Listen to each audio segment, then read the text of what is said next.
remember, last time I was talking about what the qualifications were for a contractor and the various types such as certified and registered, and what the differences were between them, and how to spot them as opposed to an unlicensed contractor who may just have a business license. And again, that day was the Ides of March, so at least today I don't have to worry about daggers. Okay, today I will answer the question, why should I hire a contractor or construction manager? I can pull a permit myself and hire the people to do the work. Well, one of the things is the minimum cost on a project that requires a permit, it does vary by jurisdictions, but usually it's about $2,500. There are exceptions. Say you're having the painting done, if it's purely cosmetic, a lot of jurisdictions don't require a permit. But between $1,500 and $2,500 is where the permit requirement kicks in. So yes, a homeowner can pull a permit and to do the work on their own house. And also some unlicensed contractors or workers will ask the homeowner to pull the permit. Basically, if the worker asks you to pull the permit, they're acting as an unlicensed contractor there. But there are many details that the homeowner doesn't realize as to what's involved if they do pull the permit. Number one, if they pull the permit, they are considered the contractor of the job and are supposed to supervise the workers at all times. The workers are considered their employees. So they are therefore responsible for payroll, income taxes, and if they don't take out the taxes, there's no statute of limitations on the back taxes or penalties that are owed to the IRS. So 10 years down the line, they can come after you. Wow. They're also responsible for the workers' comp and unemployment insurance. Now, if the worker becomes injured on the job, they could be sued for the damages, including but not limited to all medical costs, lost wages, and this could add up to hundreds of thousands of dollars. I believe our insurance people have been verifying that. And a signed statement from the person saying that they will not sue is null and void under state law. Unlicensed contractor has the right to seek damages in the state of Florida for on-the-job injuries. If it is not done to code, which you are also responsible for making sure it's done to, then you may have to tear it out and redo it with no recourse against the workers. Basically, they can just take the money you've paid them, disappear, and you're left holding the bag.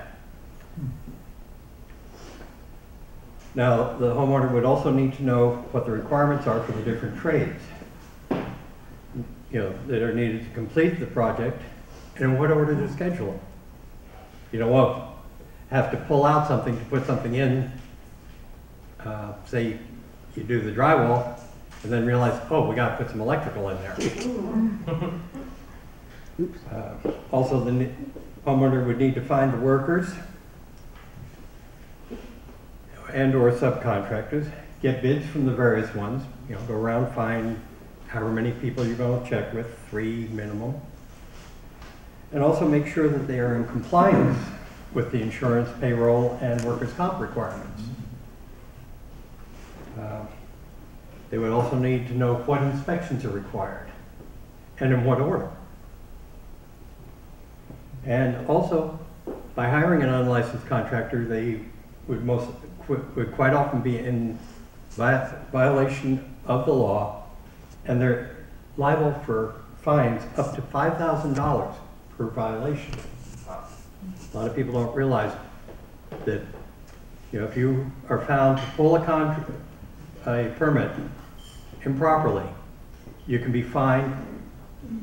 They can make you tear out the work, hire a licensed contractor, and redo it. Or if they don't do that, they'll give you an after-the-fact permit, but you can pay up to 3 times what it would cost you originally just for the permit fees.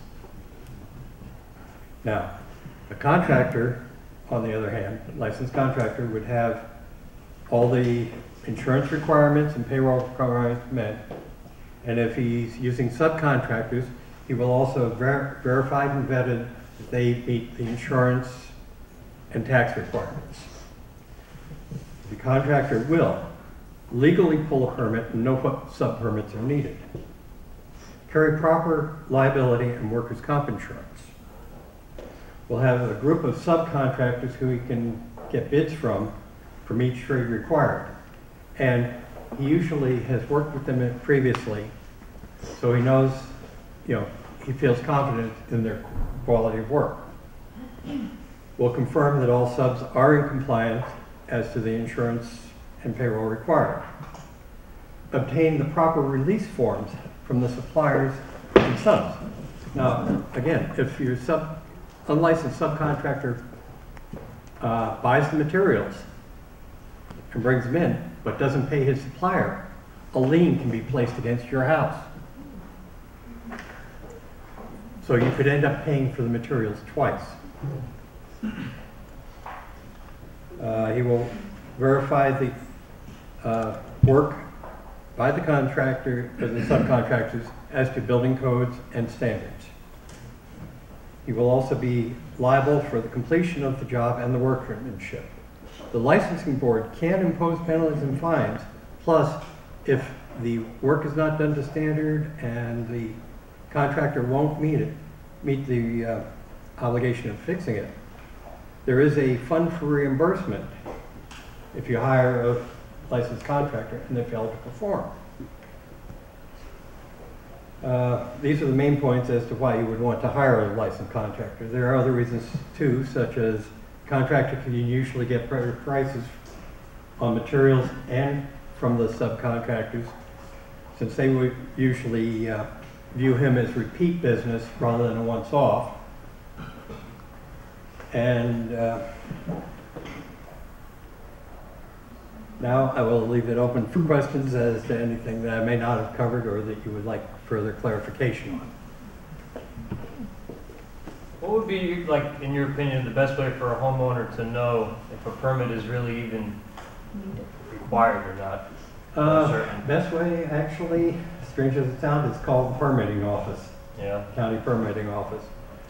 Usually if there's no structural work being done, if it's strictly cosmetic, there isn't a permit required. Though some jurisdictions, such as Longboat Key, even if you're doing a retile of a bathroom without any fixture replacement, if it goes over, I believe it's $2,500, they want you to pull a permit.